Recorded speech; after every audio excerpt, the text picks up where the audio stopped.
मैं हूं अनुजा और आपका स्वागत करती हूं एक बहुत ही खास शो में जिसका नाम है ज़ायरोपैथी हेल्पिंग ह्यूमैनिटी। दोस्तों, आज हम बात करेंगे किडनी फेलियर के बारे में, जो अपने आप में ही एक बहुत गंभीर समस्या है। लेकिन सवाल ये उठता है कि इसके कारण क्या हैं और क्या इनके कारणों का कोई इलाज है। ये हम ज़रूर जानेंगे इसी शो में, लेकिन उससे पहले ये जानना बहुत ज़रूरी है कि ज़ायरोपैथी आखिर है क्या। ज़ायरोपैथी वो विज्ञान जो फूड सप्लीमेंट्स के जरिए स्वस्थ जीवन प्रदान कर सकता है, और मानव जीवन से जुड़े इस विज्ञान के जनक हैं नरेश जी और उनकी सहयोगी कामायनी, जो पिछले कई सालों से इस थेरेपी पर शोध कर रहे थे, जो लाइफस्टाइल डिसऑर्डर्स और डिजीजेस के नियंत्रण और रोकथाम में काम आ सके। इनके अथक प्रयास और एक्सपेरिमेंट से इन्हें एक सिद्धांत मिला जिसे व्यवहारिक जीवन में ज़ायरोपैथी कहा गया, जिसका मतलब है एक ऐसी थेरेपी जो इंसानों की ओवरऑल वेल बीइंग के लिए है। इसके एक्सपर्ट्स कामायनी और नरेश जी लगातार कई सालों से ज़ायरोपैथी के जरिए लोगों की प्रॉब्लम्स दूर कर रहे हैं और स्वास्थ्य के क्षेत्र में अपनी सेवाएं दे रहे हैं। तो चलिए दोस्तों, अब ये जानते हैं कि ज़ायरोपैथी किस तरह हमारी मदद कर सकती है किडनी फेलियर को ट्रीट करने में, और ये बताएंगे हमें खुद the founder of Zyropathy mister Naresh ji. तो चलिए उनका स्वागत करते हैं। नमस्कार नरेश जी। नमस्कार अनुजा जी। आपका बहुत बहुत स्वागत है। Thank you. दोस्तों, अगर किडनी फेलियर आपको या आपके किसी नज़दीकी को बहुत परेशान कर रहा है तो मैं सिर्फ यही कहूँगी कि फटाफट फ़ोन उठाएं और इस नंबर पे कॉल करें जो आपके टीवी स्क्रीन पर फ्लैश हो रहे हैं, ताकि नरेश जी से आप कंसल्टेशन ले पाएं, क्योंकि वो आपके लिए हमेशा हाजिर हैं। नरेश जी, सबसे पहले तो आप ये बताएं कि किडनी फेलियर होता क्या है। अनुजा जी, आपको मैं ये बताना चाहूँगा कि हमारे सभी के शरीर में 2 किडनियाँ मौजूद हैं जी, और किडनी का मुख्य काम है खून को फिल्टर करना, यानी कि खून की सफाई करना। जिन तत्वों की शरीर में अधिकता है या जिन तत्वों की ज़रूरत नहीं है, उन तत्वों को फिल्टर आउट कर देना, जो यूरिन के रास्ते से बाहर चले जाते हैं जी। और यदि किडनी फेलियर की बात करें तो इसका मतलब ये है कि किडनी ने फिल्टर करने का काम बंद कर दिया है, या जो फिल्ट्रेशन का काम किडनी से हो रहा है वो कम होने लगा है। अच्छा, ऐसी दशा को हम किडनी फेलियर कहते हैं। तो नरेश जी, इसके संकेत क्या होते हैं? आप कैसे डायग्नोज करते हैं इसको?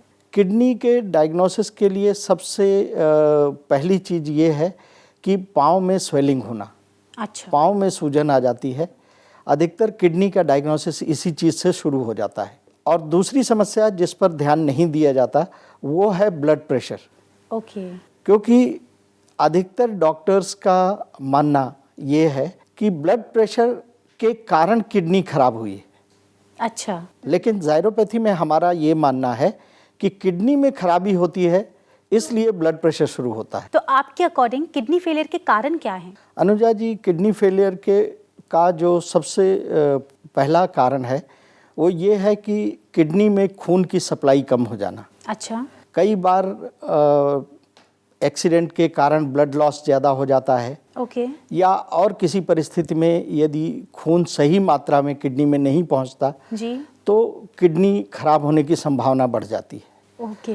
दूसरा कारण है, जो सबसे प्रमुख कारण है, वो ये है कि यदि यूरिन इंटरप्ट हो जाए, किसी व्यक्ति को यदि बराबर यूरिन नहीं पास कर पा रहे हैं और रुकावट हो रही है यूरिन पास होने में, तो ये किडनी को बैक प्रेशर आ जाता है किडनी तक, और इस कारण से नेफ्रॉन्स डैमेज हो जाते हैं। इसके अलावा तीसरी चीज़ है किडनी के अंदर गांठें बन जाना, यानी कि सिस्ट बन जाना। हाँ। कई किडनी के अंदर गांठें तैयार हो जाती हैं और वो गांठें नेफ्रॉन्स को डैमेज कर देती हैं, और इस कारण से किडनी सुचारू रूप से काम नहीं कर पाती। चौथी समस्या जो किडनी से रिलेटेड है, किडनी के डैमेज से, वो है किडनी में स्टोन फॉर्मेशन।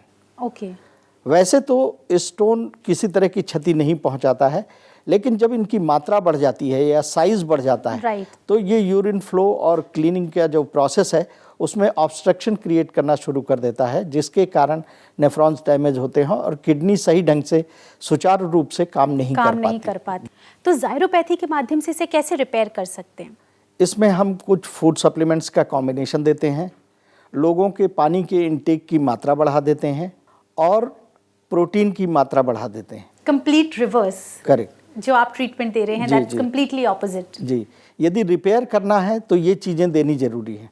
और जब भी पेशेंट हमारे पास आते हैं और जब हम ऐसा सुझाव देते हैं तो वो अंदर से घबराने लगते हैं। उन्हें बहुत धैर्य के साथ समझाना पड़ता है पूरा कारण जी। और तभी पेशेंट ये चीज़ें लेना शुरू करता है और ठीक होने की प्रक्रिया में आता है। हाँ, because it's a normal human psychology. जो अभी तक देखते आ रहे हैं, जो अभी तक सुनते आ रहे हैं, उनको लगेगा कि ये तो बिल्कुल उसके विपरीत जा रहा है, तो ऐसा क्यों हो रहा है, इसके पीछे क्या लॉजिक है, तो वो लोग घबरा जाते होंगे उस मामले में। जी बिल्कुल सही। और धीरे धीरे जैसे उनको रिजल्ट्स आने शुरू हो जाते हैं सप्लीमेंट्स खाने के बाद, जब उनकी प्रोग्रेस दिखाई देती है तो वो बहुत खुश होते हैं और आगे कंटिन्यू करते हैं इसे। दोस्तों, किडनी फेलियर जैसी गंभीर समस्या को यूं ही निग्लेक्ट मत कीजिए और जल्द से जल्द ज़ायरोपैथी को अपनाइए। बस फ़ोन उठाइए और इन नंबर्स पे कॉल करिए जो आपके टीवी स्क्रीन पर फ्लैश हो रहे हैं। नरेश जी अपनी पूरी टीम के साथ आपकी मदद ज़रूर करेंगे।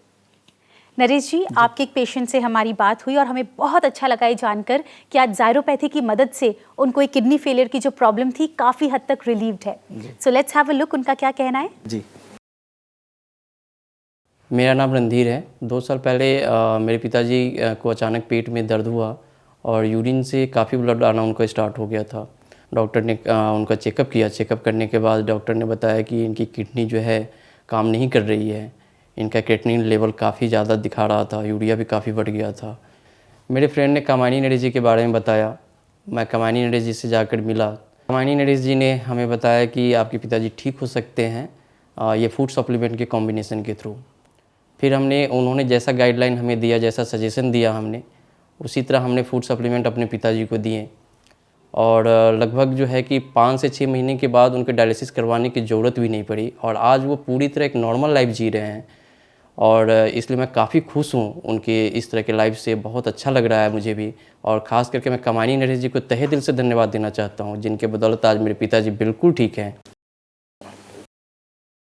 नरेश जी, इनके फादर की समस्या कितनी गंभीर थी? अनुजा जी, इनके फादर ऑलरेडी डायलिसिस पर थे जब ये हमारे पास आए और हमने इनके सप्लीमेंट्स शुरू किए और धीरे धीरे इनके डायलिसिस की ड्यूरेशन बढ़नी शुरू हुई और 3 या 4 डायलिसिस के बाद फिर इन्हें डायलिसिस की ज़रूरत नहीं पड़ी और इनकी किडनी लगभग 6 से 7 महीने में पूरी तरह रिकवर हो गई। नरेश जी, जैसे आपने बताया कि इन कंडीशंस में ही आप सजेस्ट करते हैं डायलिसिस के लिए एंड देन बाय ज़ायरोपैथी आप ट्राई करते हैं कि उसके ड्यूरेशन को बढ़ाया जाए। कंप्लीटली उसको बंद किया जा सकता है? जी, यही मैं आपको बताने जा रहा था कि धीरे धीरे पहले शुरुआती दौर पर ये ड्यूरेशन बढ़नी शुरू होती है और फिर एक समय आता है जब कभी भी क्रिएटिनिन 8.5 क्रॉस नहीं करता है, यूरिया 75 क्रॉस नहीं करता है और यूरिन और जो वॉमिटिंग की टेंडेंसी है वो नहीं आती है। तो ऐसी कंडीशन में फिर डायलिसिस अपने आप ही बंद हो जाता है। ग्रेट। और ये सिचुएशन धीरे धीरे इम्प्रूव होना शुरू होती है और क्रिएटिनिन यूरिया एक समय पर आकर अपनी नॉर्मल कंडीशन में पहुंच जाता है, जहां आदमी पूरी तरह वापस उसकी किडनी रिपेयर हो जाती है। नरेश जी, आज आपके कारण, आपके कंट्रीब्यूशन के कारण, ज़ायरोपैथी के कारण बहुत सारे ऐसे पेशेंट्स हैं जो किडनी फेलियर की समस्या से ग्रसित थे, लेकिन I am really thankful to you that आज आपके कारण वो रिलीव्ड फील कर रहे हैं। Thanks a lot. Thank you. दोस्तों, अगर किडनी फेलियर जैसी गंभीर समस्या से आप परेशान हैं या आपको कोई अन्य समस्या सता रही है तो बस आप नरेश जी से जुड़िए, ज़ायरोपैथी से जुड़िए और उन्हें कांटेक्ट करिए इस पते पर। Zyro health care private limited, flat number 02, Samta apartment, Mahavir enclave, Palameria, New Delhi 110045। हमारे नंबर्स हैं 09313741870 और 09310741871। हमारी ईमेल आईडी है kamaininaresh@yahoo.com। आप लॉग ऑन भी कर सकते हैं www.zyropathy.com। दोस्तों, ज़ायरोपैथी का सिर्फ एक ही मकसद है कि आपको हेल्दी रखे, हैप्पी रखे अपने प्रिवेंटिव मेजर्स से। आप हमसे जुड़े रहिए। हम फिर मिलेंगे ज़ायरोपैथी के अगले एपिसोड में। तब तक अपना ध्यान रखें, ख्याल रखें, खुश रहें, क्योंकि हमें आपकी फिक्र है।